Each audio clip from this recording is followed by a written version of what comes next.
की क्लास में हम पढ़ेंगे माइनर लॉसेस के बारे में। मेजर लॉसेस हमने लास्ट क्लास में पढ़ा था। तो माइनर लॉसेस होता क्या है?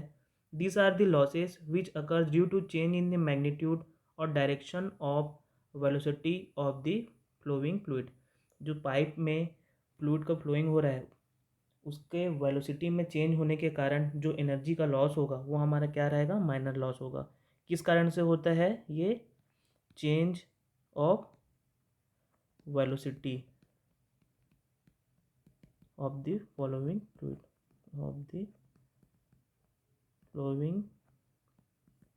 fluid इसके मैग्नीट्यूड और डायरेक्शन में चेंज होता है, जिस कारण से क्या होता है?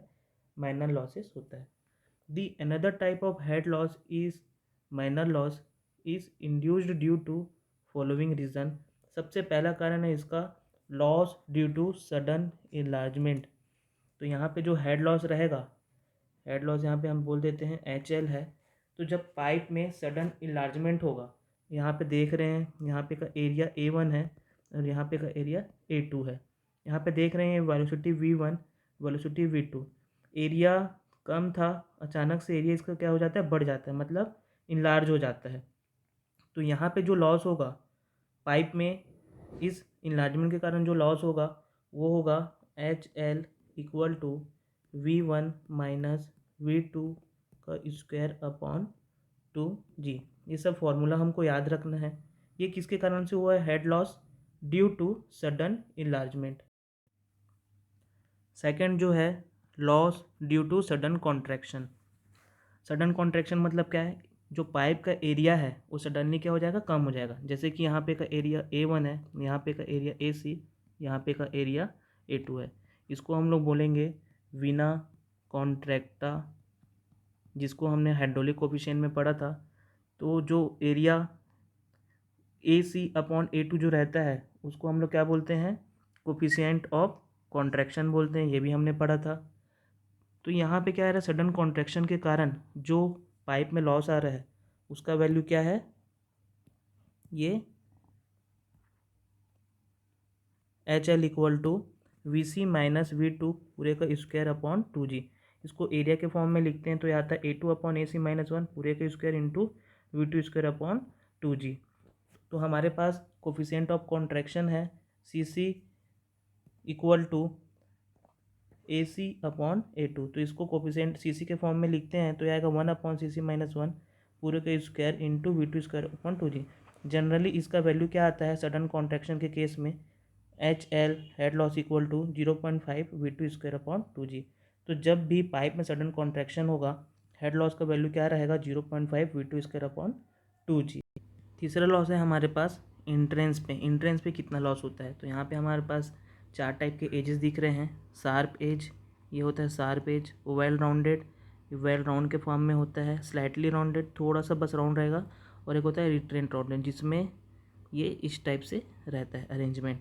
तो यहाँ पे जो हेड लॉस का वैल्यू आता है हमारे पास HL equal to KL V square upon 2G। KL क्या है? Loss coefficient.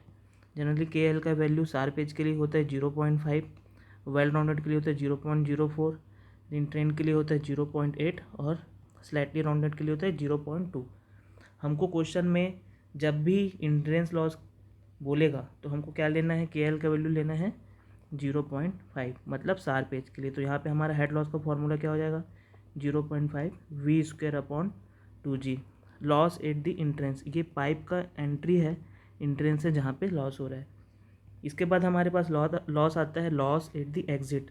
पाइप के एग्जिट पे हमारा कितना लॉस आ रहा है? तो ये होगा HL equal to V square of 2G। जहाँ पे एग्जिट लॉस का बात आए वहाँ पे हमको ये फॉर्मूला यूज़ करना है HL equal to V square upon 2G। पाँचवा हमारा लॉस है loss of head due to an obstruction in a pipe. अब पाइप के बीच में अगर कुछ पत्थर आ गया, कुछ ऑब्स्ट्रक्शन आ गया इस टाइप से, तो क्या होगा हेड लॉस का वैल्यू? मान लेते हैं हमारे पास ये ऑब्स्ट्रक्शन है जिसका एरिया क्या है? स्मॉल a, और ये पाइप का एरिया क्या है? Capital A। ए क्या है? मैक्सिमम एरिया ऑफ ऑब्स्ट्रक्शन, और ए क्या है? Area of pipe. यहाँ पे से वेलोसिटी फ्लो हो रहा है। अब देखते हैं वी क्या है? Velocity of liquid in pipe. तो इस केस में हेड लॉस का वैल्यू आता है HL equal to V square upon 2G, A capital A upon coefficient of contraction bracket में कैपिटल एरिया माइनस ऑब्स्ट्रक्शन का एरिया -1 और ब्रैकेट बंद स्क्वायर। ये फॉर्मूला बहुत कम यूज़ होता है, बस इसको हमको याद रखना है कि अगर पाइप के बीच में कुछ ऑब्स्ट्रक्शन आ गया, कुछ पत्थर आ गया या कुछ भी कोई मटेरियल आ गया, वुडन आ गया, तो पाइप में कितना हेड लॉस होगा। 6 है हमारे पास loss bend in pipe. Pipe अगर बैंड है तो उसमें कितना लॉस हो रहा है, loss of head due to bend in pipe. When there is any bend in pipe, अगर किसी पाइप में बैंड है, the velocity of flow changes.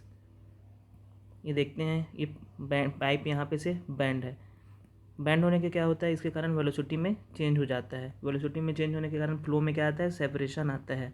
Separation आने के कारण यहाँ पे एक एडी फॉर्मेशन होता है। इस एडी फॉर्मेशन के कारण क्या होता है, एनर्जी लॉस होता है।